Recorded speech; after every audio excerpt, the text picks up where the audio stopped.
Con oltre il 50% delle preferenze, Luca Zaia ha riconfermato presidente della Regione Veneto, toccando punte del 57% nella provincia di Vicenza, ottenendo più del doppio di voti rispetto alla candidata del centrosinistra Alessandra Moretti, ferma un 23%, il 20% nel Vicentino.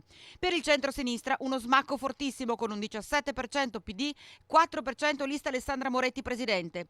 23% invece il risultato della lista Zaia, seguito dal 18% Lega.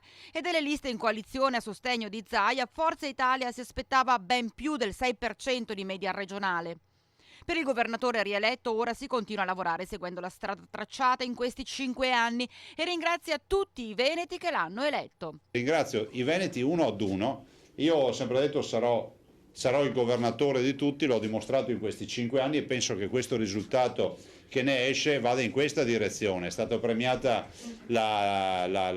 come si può dire, la mia imparzialità nell'approccio e io spero che sia stato premiato fino in fondo anche il nostro impegno amministrativo, che è stato un impegno importante in un periodo non facile della storia di questa regione dell'Italia. È un risultato che ci dà un grande senso di responsabilità, una grande carica, un grande entusiasmo, ma anche una grande legittimazione.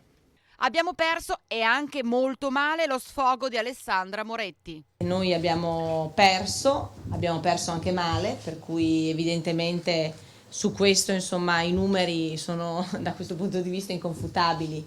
Per cui per me è stata una partita straordinaria, qualcosa evidentemente non ha funzionato perché non è che ci possiamo dire che no.